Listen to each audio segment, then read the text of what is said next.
upper 80s, and then we're also going to see more cloud cover, more humidity as we get ready for some rain chances starting on Sunday. All those details are coming up. Now at 10, a burn ban remains in effect for South Carolina. What officials say the consequences are if you're caught not complying with the ban. As your news at 10 starts now. Live from Television Park, this is WJBF News Channel 6 at 10 on MeTV. Good evening, everyone. I'm Jenny Montgomery. Thank you so much for joining us tonight. Coverage you can count on begins as a doctor at the Dental College of Georgia has been awarded a grant to continue research on the connection between gum disease and Alzheimer's disease. Hannah McDonald has more about the doctor's research. The $2.8 million competitive grant was awarded to Dr. Rania El-Sayed by the National Institute of Aging. Dr. El-Sayed says there is a strong relationship between gum disease and Alzheimer's disease, which led them to the question, how does this happen and is there a cause and effect relationship? During periodontal infection in the gums, the immune cells release small particles that are called exosomes, and these exosomes are capable of traveling through the bloodstream to cross the blood-brain barrier. And when they enter the blood-brain barrier, they're taken up by the immune cells of the brain, which are called microglial cells, and this causes neuroinflammation and inflammation of the brain. According to the Alzheimer's Association, nearly 7 million Americans are living with the disease. By 2050, that number is projected to reach almost 13 million. The Dean of Research at DCG says it's an honor to have their research be noticed and appreciated by such a large organization. A topic like this, which can secure the competitive funding really at the national level, that means a lot. That speaks for itself, that our faculty and our researchers are basically discovering the innovative ways to improve our health quality and life quality in general. Over the course of her research, Dr. El-Sayed says the most fascinating thing she learned was how interconnected the brain and mouth truly are. She tells me Alzheimer's is such a devastating disease and hopes their findings will impact people in the future. We are still working on it. We have very promising data from human data, mice data, and that we are still working on it. There's a lot more to answer, and I'm very optimistic we are going to find something by the end of the research period. Dr. El-Sayed's team has been researching this correlation for the past 3.5 years, and this grant will allow them to continue their research for the next 5 years. In Augusta, Hannah McDonald, WJBF News Channel 6. Time now to take a quick first look at the weather. Here's Chief Meteorologist Jenna Petracci. Well, it was another beautiful sunny day. It was warm as well. We made it into the mid-70s, and right now it's still pretty mild outside with light winds. Here's a look at our Terry Lambert Hyundai Skyview Cam into downtown Swainsboro. We actually tied our average high for this time of the year, which is 74, and our low temperature was still 6 degrees below average. So definitely a chilly start, but warmed up nicely in the afternoon. And of course, no rain today. We had very, very low humidity. Around the CSRA, it's still pretty comfortable with some lower 50s here and there, but also lower 60s still in Thompson and Evans, 59 in Louisville, Aiken, you're at 57, 60 as well in Gibson, Sparta, Sandersville, a lot of 60s across the CSRA at this 10 o'clock hour. Winds are very light, only up to 5 miles per hour now in Sylvania, coming in from the southeast. High pressure is exiting in the Atlantic, and we have some cloud cover moving in. So tomorrow we'll see more clouds than what we've had over the past couple of days. Here's a look at your morning. We'll see the partly cloudy skies at times with temperatures in the mid-40s, and then as we look ahead here, you can see more clouds will move in by Friday evening, warming all the way up to 83, so around a 40-degree jump from your morning temperature to afternoon temperature. The weekend starts out dry. It will be cloudy though, and then by Sunday, that's when we'll have a chance of rain and even a few storms, and that will be followed by a chance of severe weather on Monday. I'll have all those details coming up, but back to you, Jenny. All right, thanks, Jenna. Augusta leaders making plans now to bring storm debris pickup to an end. Debris piles, though, still remain across Augusta, even as the city will pause pickup this weekend until after the tournament. The city is finishing the second and final pass for residents, but there's been discussion of whether one more pass is needed. Some people in the hardest hit areas still have storm debris piles in front of their homes. They say Augusta should continue pickups until the job is finished. In Columbia County, leaders say they completed the final pass for storm debris cleanup. In a Facebook post, County Manager Scott Johnson said they've completed this by the 180-day mark, which means FEMA would reimburse 75% of the cost, while Governor Mark Kemp could cover the other 25%. Over the course of the past 180 days, the county says they picked up 4 million cubic yards of storm debris. 6 months ago today, the Garden City experienced that tragic impact of Hurricane Helene, and local leaders came together today talking about the damage it caused. The Augusta Strong Town Hall meeting was held at the municipal building by organizations including Reinforce, the General Missionary Baptist Convention, and concerned citizens of Cook County. It was a chance for community residents to attend and speak out about how it affected them. The goal is to help more people become aware of the resources available to them. Instead of people making decisions for us, why not be in the room for yourself as a community, as someone who's been impacted by the storm, to share what your needs are and how their voice in DC and in Atlanta can be heard, and how that impact has changed the trajectory of your life, changed your ability to get funding for housing, changed your ability to just survive and thrive in our community. Event leaders also talked about the Community Development Block Grant available to Georgians. For more about how to apply, just visit our website, WJBF.com. A statewide burn ban is still in effect in South Carolina after several wildfires popped up across Aiken County Wednesday. Kim Vickers takes a look at why it's essential to adhere to the ban and what could happen if you don't. South Carolina issued 2 separate burn bans in March, something the South Carolina Forestry Commission says is rare. The most recent one went into effect March 21st, and they say it is imperative that people comply with the ban. Even something very small like an ember can travel so far and spread very, very quickly in these conditions. So we're urging people to really stick with this statewide burning ban and abide by it and respect it as well. Conditions across South Carolina are ripe for wildfires. Large brush fires popping up in Myrtle Beach and Table Rock, and several smaller fires in our local area as well. We're looking at very low relative humidity, so dry conditions. We're also looking at high gusty winds. But in addition, we're also looking at dry fuels. We mean vegetative material, so that's trees, limbs, branches, leaves, pine straw, any kind of vegetative material that a fire will consume, that is fuel. The massive amount of storm debris left by Hurricane Helene is not only fuel, but creates a barrier, making it hard to contain wildfires. Hurricane debris is an obstacle that we may have to overcome, but we're fortunate that our partners have helped us with our recovery and our cleanup to the extent that they have, so we do have some relief there. But certainly in the wooded areas, it could pose a problem and create a much larger brush fire. Smith wants you to know that there are consequences if you burn illegally. But you can be cited and even jailed for violating a burn ban.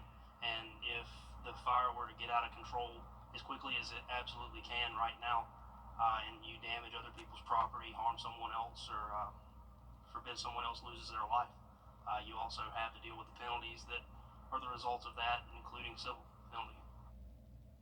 Again, state and local officials tell me it is vital that people comply with the burn ban as long as it's in place. In North Augusta, Kim Vickers, WJBF News Channel 6. Aiken City leaders are taking a journey back to the future at the Aiken Chamber of Commerce's 107th annual gala.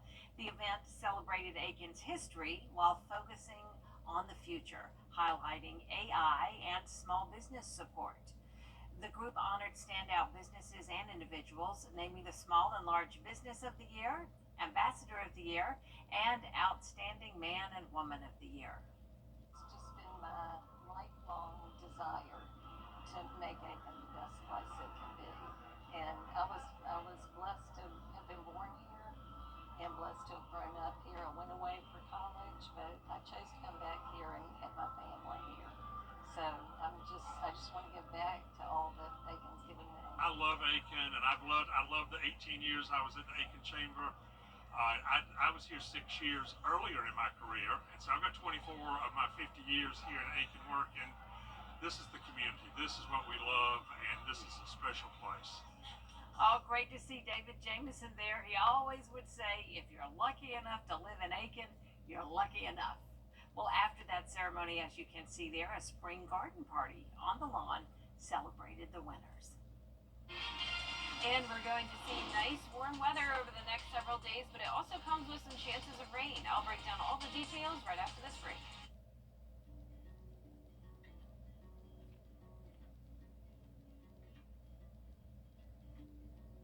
When we have the food we need, we are at our best. We push further. We rise higher. We unlock our full potential. When we are at our best, we have more to offer the world around us.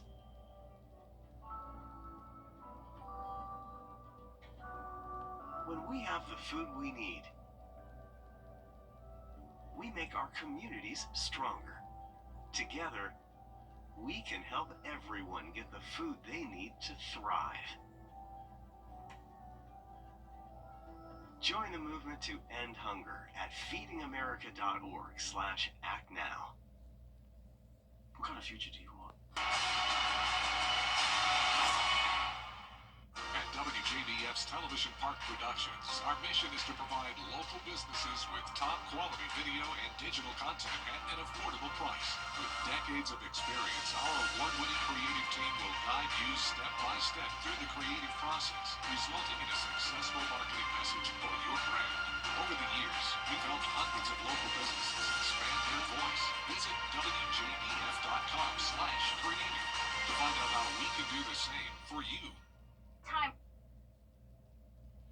Now, your most accurate forecast with WJBF Live Viper 6. Welcome back and happy almost Friday to you. I hope you're having a great week so far. Here's a live look in on our Terry Lambert Hyundai Skyview cam outside the station. Nice quiet weather tonight. We're now down into the lower 50s. Winds are calm. Time. Now, your most accurate forecast with WJBF Live Viper 6. Welcome back and happy almost Friday to you. I hope you're having a great week so far. Here's a live look in on our Terry Lambert Hyundai Skyview cam outside the station. Nice quiet weather tonight. We're now down into the lower 50s. Winds are calm. Dew points are in the low 40s. And around the CSRA, some of us still at that 60-degree mark, such as Evans, Sandersville, Wrightsville, 59 in Crawfordville, but 55 in Washington, 57 in Barnwell, and 58 up in McCormick. Our satellite and radar is showing some cloud cover moving in from the west. It will still be dry tomorrow with all that rain still focused over in southeast Texas, bringing flooding rain. But for us, we will start to see more and more clouds take over for our Friday. Still some periods of sunshine here and there in the morning and afternoon as we climb into those lower 80s.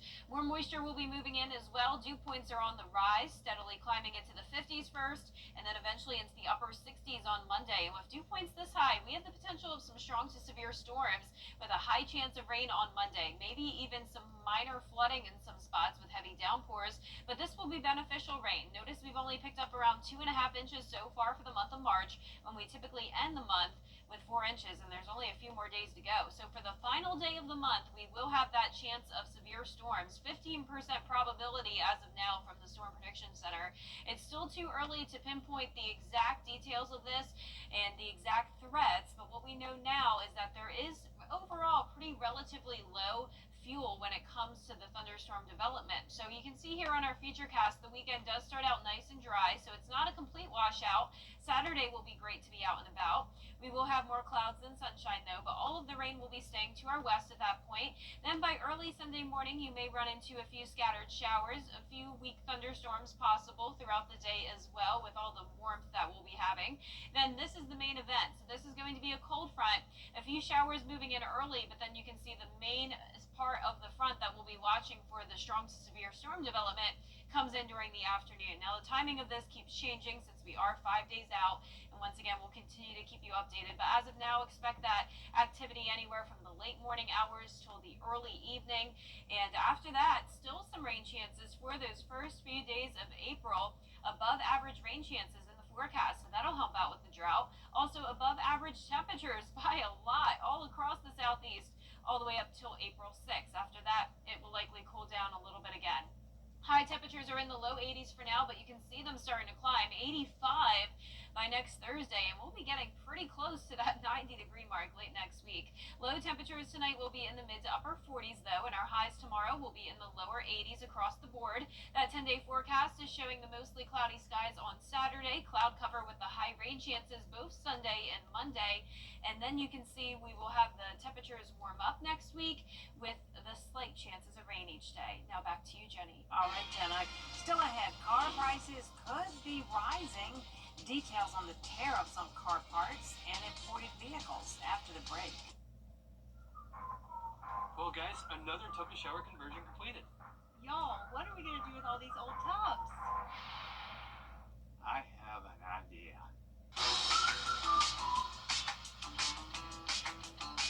Join the Bathfitter family today with 0% interest financing for 24 months. How many more tub mobiles does Dad can have us build? Call Bathfitter today for your free in-home estimate. Get ready for a game. Visit us at axis1.org.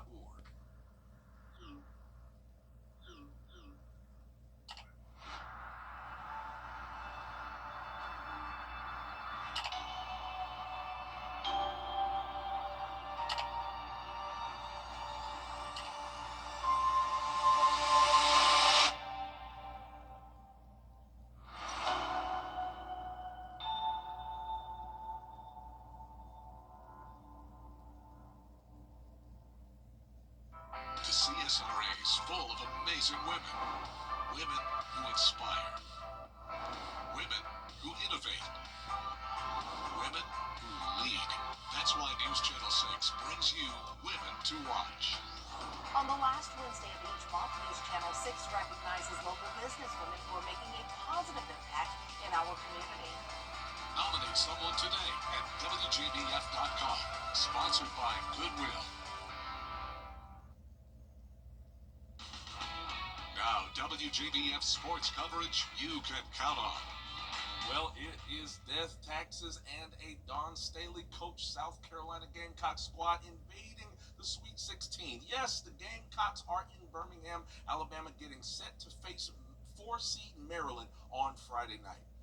Don Staley's bunch playing and practicing with a bit of a chip on their shoulders. We talked about it in the 6 p.m. broadcast, maybe feeling like the country is sleeping on the defending champs a bit due to a couple of close games in SEC play. Perhaps some still thinking about that shellacking UConn put on them late in the regular season. But if such overlooking is happening, it actually may be a boon to the Gamecock psyche as their toughest tournament test to date looms.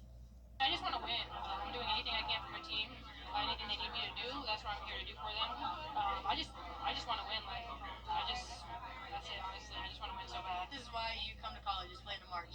And I'm just really excited for our freshmen to experience this. You know, our team is very experienced, and we know what it takes to get to the big thing. And we just got to take one game at a time and remind ourselves that each team is going to bring their best out every game, and we got to bring our best out.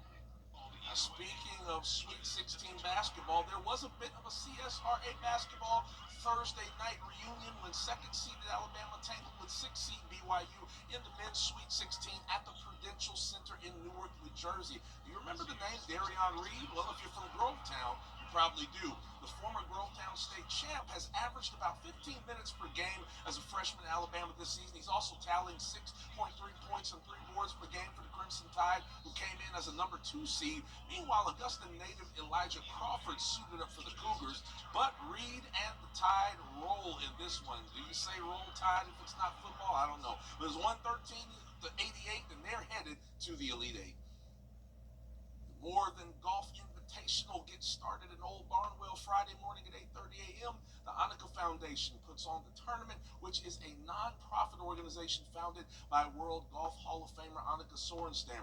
Now, the Invitational is a 54-hole course with 12 colleges from across the country in the field, including yours truly, the Augusta Jaguars. This afternoon, AU golfers took some practice swings to prepare for the upcoming Invitational. Off the course, the College Am on Thursday and the Executive Women's Clinic on Friday will develop these young women to enhance their careers and personal lives. I also get to meet a lot of company executives, have dinner with them, and just kind of spread our names around and find interests that are companies that we might be interested in. You know, after golf, just setting ourselves up for not only are we playing in a great tournament, but also looking ahead for the future. And again, the first round of the Invitational kicks off Friday morning at 8:30 and runs through Sunday. All right, baseball fans, all together now. It's opening day. That's right. Major League Baseball is back today, which means the Atlanta Braves are back as well. In action on Thursday, on the West Coast, starting a 4-game road stand against the San Diego Padres to kick off the 2025 campaign. First pitch for today's action was at 3 p.m. And following 4 consecutive games against the Padres, Atlanta's going to stay in Cali for a 3-game stint against the Los Angeles Dodgers before coming back to Georgia for an April 4th home opener with the Florida Marlins. As for Thursday's opener, Braves did fall 7-4. They'll be back in action Friday at 9:40 p.m. We'll talk more Braves baseball, including a local angle during our Sports 6 Saturday show this Saturday at 9:30 a.m. Shameless plug. But that's it for sports for now. We'll be back after this. Let's face it, news is complicated. That's why WJBF.com makes it easy. Get clear, accurate stories that don't waste your time. Plus, get the latest video in one click with WJBF Plus. Get it all at WJBF.com. Saving money. All Americans. News Channel 6, giving your best partners, are grateful to all who joined us in supporting the Augusta Dream Center. We donated our time, and you can make a difference by giving. Your generosity serves families and individuals in need in the CSRA. Thank you for giving your best. And last but not least, the interest in electric vehicles continues to grow each year. But many folks still find themselves allured by the charm and character of classic vehicles. A Georgia man is combining aspects of both to create what he thinks could be the best of both worlds. Olivia Yepes has more. Call me a mad scientist, but it's fun and it's kind of hot rodding in my day and age. By day, Eston Smith is a lieutenant in the U.S. Army, but by night he's the engineer and owner behind Rovium, a budding business which repurposes Tesla drive units by putting them into restored vintage vehicles. A year ago, Smith had never restored a classic car, let alone attempted to put an electric motor into one. But what began as a passion project is something he hopes he can make a full-scale business. Down here is actually the Tesla motor. This is out of a 2022 Model S. It's their small motor, putting out about 265 horsepower. Smith's first restoration and modification project, a 1951 Chevrolet truck, has already replaced the brand new truck he used to own. And while some might think of classic vehicles with electric power as a bit of an oxymoron, Smith says there's a market for what he's doing. It is funny because the money I have into this truck is less than the new truck I was driving around. But nobody's doing this to, save money. It's just because it's cool. Smith is currently working on his second build, a Chevy 3100 he will put a 2023 Tesla motor into. If his business catches steam, Smith hopes to eventually manufacture brand new vintage-looking car bodies and parts to pair with electric power. Reporting in Phoenix City, Olivia Yepes. Wow, I think that's genius because everyone does like the older look of the cars, but the modern technology. Yeah, I've always wanted to kind of do that. Like, I want to experiment, like, put new engines in old cars, but I don't have that kind of skills. Yeah, I was going to say that'd be impressive if you did, on top of all the sports skills. Well, our forecast is showing nice weather over the next couple days. Thanks for watching. Have a great night.